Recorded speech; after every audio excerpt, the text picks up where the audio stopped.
سلام. غيبدا الفيلم بماركوس هو خدام كاين في القشله.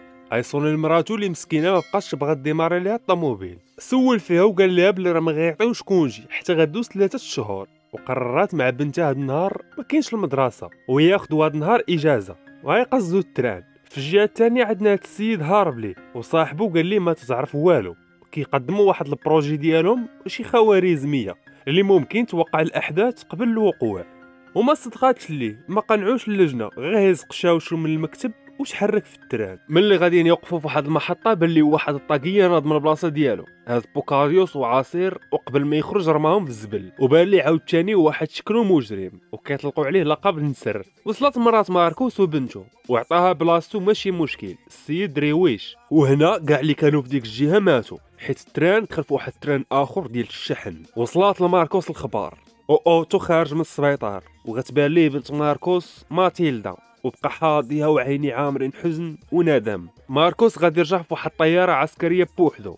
اوتو تا هو رجع لدارو جاب واحد البيتزا باش يتعشى وغادي يشوف التلفازه تيدويو على اخبار الحادثه وهضروا على النسر باللي راه كان غادي يشهد في المحكمه ضد العصابه ديالو ركاب العداله وحتى ضد الرئيس ديالو. وهنا غتبان ليه شي حاجه غلط. ماركوس تلاقى بنته وشاف مراته ميته وتوادع معها اخر وداع. اوتو قصد البوليس قال لهم باللي ديك الحادثه ما كانتش مصادفه وانما مدبره وسولوا علاش قال لهم شك في الطاقيه باللي راه هو شاهد رئيسي في هذه القضيه وعندها علاقه بعصابه ركاب العداله. وسولوه بعد كيفاش عرفوا باللي النسر اصلا غيكون في ديك المقطوره حيت بوحدها اللي وقعت فيها الكسيده. وزاد قال باللي لاحظ واحد الرجل غريب مول الطاقيه والغريب فيه هو حيت هاز واحد الساندويش وعصير لحم اللي يساوين 2800 ريال وعرفوه هارب ليه ديال بصح وجراو عليه. مشى عند صاحبه الفيلسوف لينارد وتيأكد ليه بلي هذه عمليه مدبره وبغى منه باش يبيراطي ليه واحد لاصال ديال السبور حيت غاديين يشوفوا النسر تيتريني ولا تمكنوا من اثبات انه كيتريني تما ديما فهادشي انه كيعني كيمشي لنفس التران وكياخذ نفس البلاصه. وهكا هما صحاب ركاب العداله غيكونوا عارفين فين غادي يجلس بالضبط ووافق باش يعاونوا. ماركوس جالس في دارو مسكين ما راش قاش لي تسمع واحد الطوموبيل وقفات وكان اوتو اولينارت وقال لي باللي كان مع مراته في التران وسولوا على بنته واش بخير.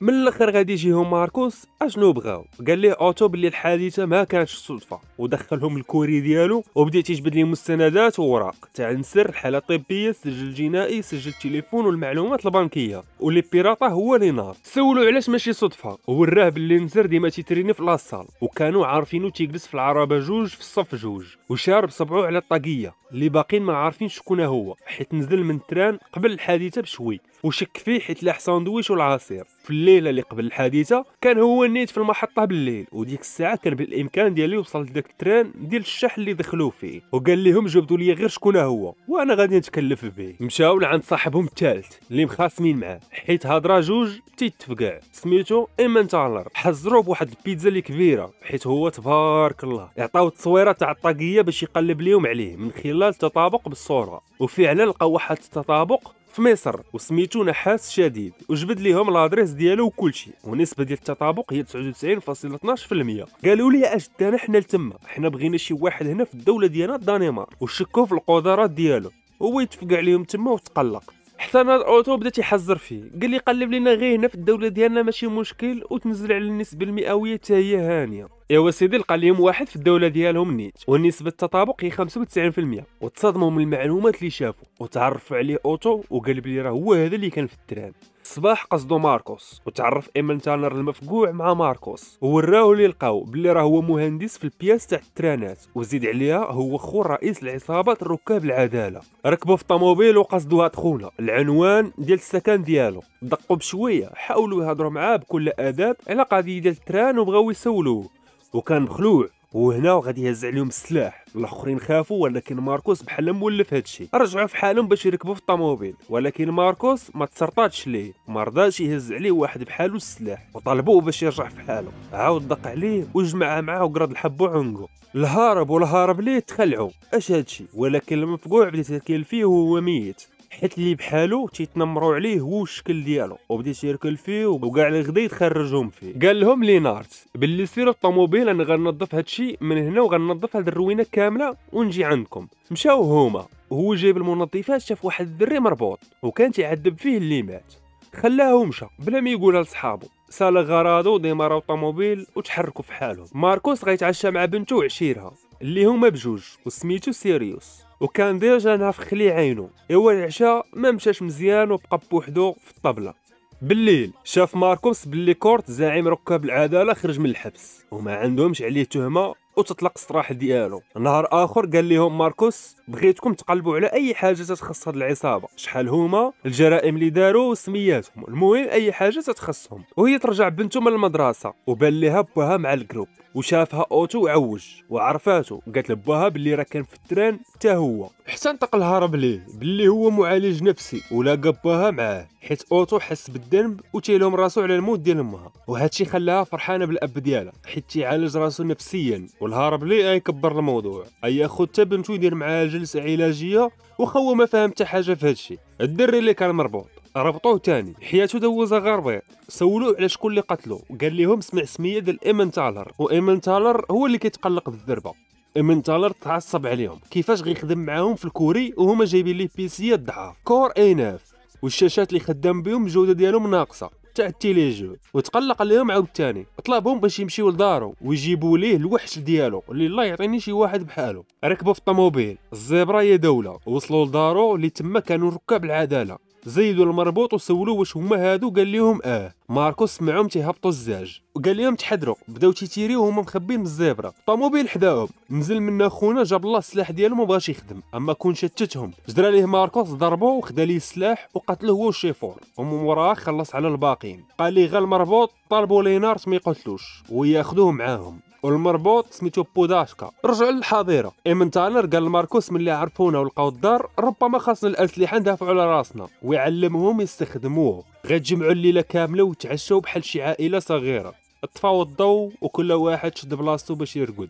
المقلق جبد الدواسه تاع العصابه وسميتهم كاملين، وقال لهم باللي النادي ديالهم تحت المراقبه من عند البوليس وكيعرف بلايصهم مع ذلك، ومتبع لي زابيل ديالهم والميساجات. وماركوس قال لهم تسناو حتى تجي فرصه يكون رئيس ركاب العداله مع 5 ولا 6 ديال الرجال ونهجموا عليهم ديك الساعه. وجاوبوا ايمنتالر الا كان العدد كبر من 6 فرحنا غادي نعاونوك، بالخصوص الا تدربنا على السلاح. خداهم الغابه ووراهم البياس تاع السلاح وكيفاش يجمعوه، ولكن هما بداو عاد يلعبوا ليه بالنابط تما. الا ايمنتالر جمعوا بالزربه، صدم ماركوس وطلب منه باش يجمعوا مره اخرى وجمعوا، وحتى لينارت جمعوا غا هو باش يقتل راسو ماشي يقتل العدو.